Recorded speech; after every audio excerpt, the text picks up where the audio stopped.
I have spent the last week in Crucible playing a class I hardly touched. I shall assert dominance. Using a weapon I have never used before. Everything burn! With a new exotic that I believe absolutely everybody needs to own, or at least know about.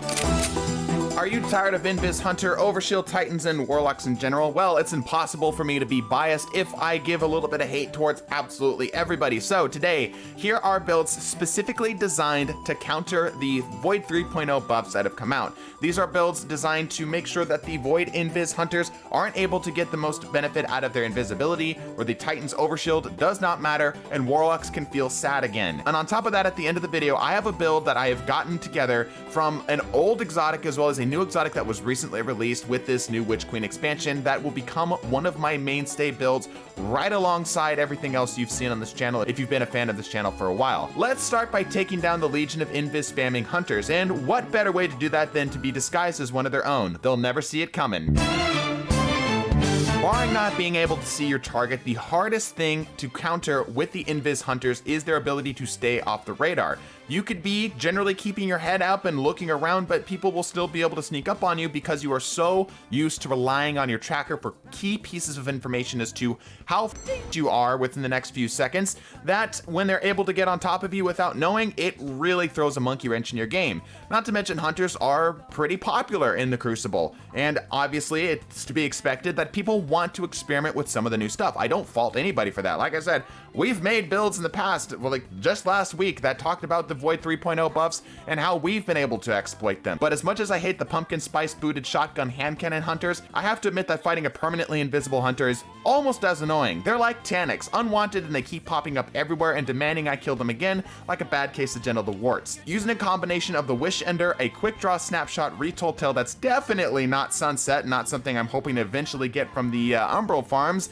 as well as the Capri Sting, allows us to effectively know you all of the invisibility that a hunter can throw out. Wish Ender, in case you aren't aware, allows you to see targets through walls whenever you have an arrow drawn and your ADS. Now, normally this would be a bit of a problem because you won't be able to see your radar while you're ADS, but being that most players are invisible nowadays, or at least 50% of them feel like they are, you actually get a little bit less of a penalty for ADSing, and being that you're able to see targets, you actually are able to take advantage of their hubris. Whenever they go to challenge you, you can just straight up stick an arrow right through their face, maybe hit somebody behind them. I was actually expecting the Wish Ender to not be that good, as it's a slower firing bow, which it has a general lower TTK compared to some of the other bows in the game.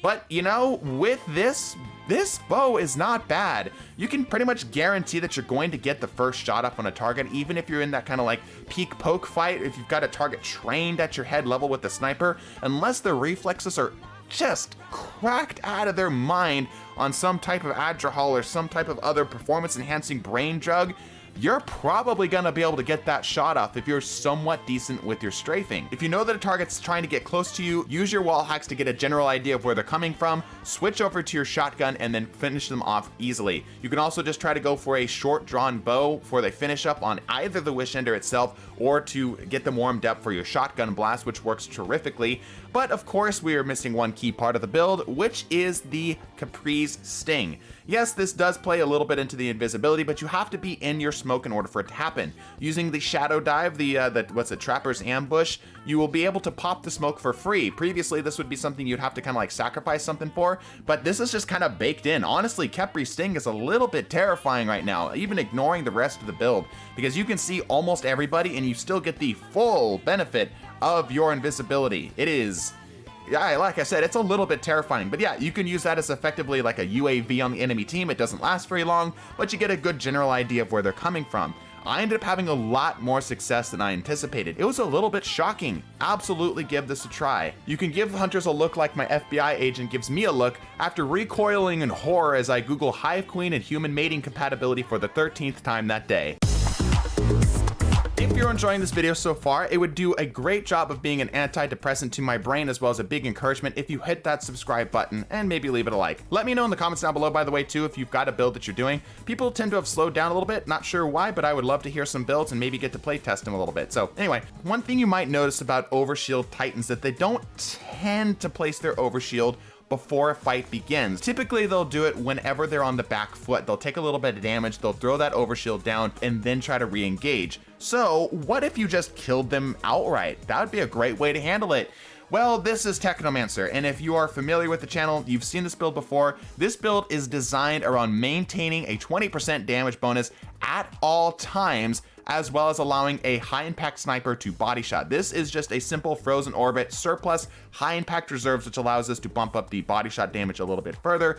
And with the Lumina, as well as the boost of the Assembler, we are able to maintain a noble round constantly. Whenever we're standing in our Empowering Rift, we'll be able to fire a ball of milk at our nearby allies. Whenever their bones are strengthened, we get a noble round in return, which we can then use to further our damage bonus for another 10 seconds. Arc Souls also help out tremendously with padding out some of that damage in between because, well, it's just a free 33 damage on top of whatever it is you're doing, and you don't even need to be standing exactly in your Rift in order for you to get that bonus. General rule of thumb, high recovery, something that can get your Rift energy back like Perpetuation or Distribution or something along those lines. Because Lumina's got its buff, and with a damage bonus on the Lumina, it'll do like 84 to the head, which is just an easy way to say no to that overshield and either at least break even or allow you to hit even less shots necessary in order to get a kill. Like on an un-overshielded target, it's 1 to the head, 2 to the body. It's going to be pretty hard to beat that because your accuracy required on this build is relatively low, yet your damage is incredibly high. Give this one a shot if you like snipers and you really want to play into the Lumina buff that recently came through,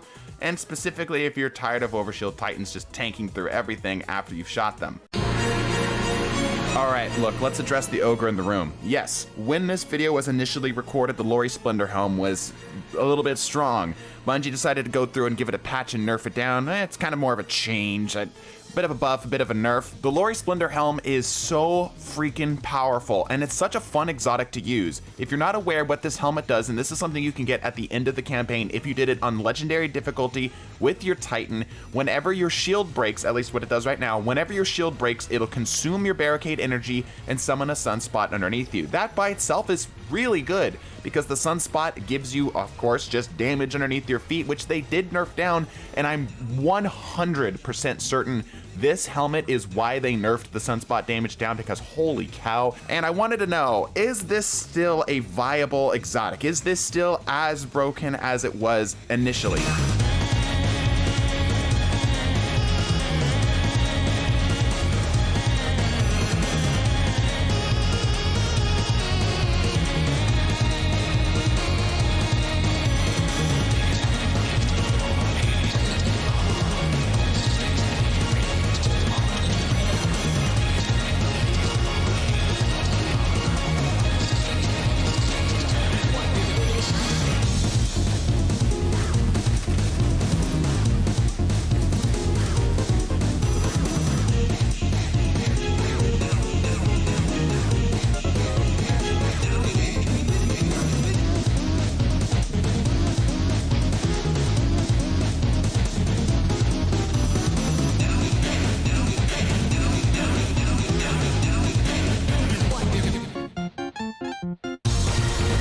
The sunspots will also get your abilities back, just of the nature of you're playing on bottom tree Sun Warrior, which is hopefully what you're doing with this. Hopefully you aren't doing something weird with this. And you'll be able to get a plus 20% bonus damage. And best part, whenever you get a kill with the Sun Warrior buff active, it will summon another sunspot, allowing you to chain this one into another.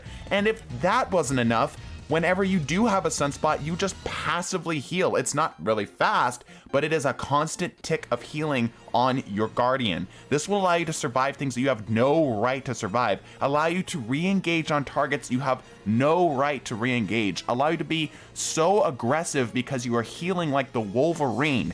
What I'm running with this is I'm running a Wastelander shotgun. You're seeing some gameplay footage back and forth between the different shotguns I'm using. I honestly don't even need my special weapon that much because Tarrabah with this loadout is fantastic.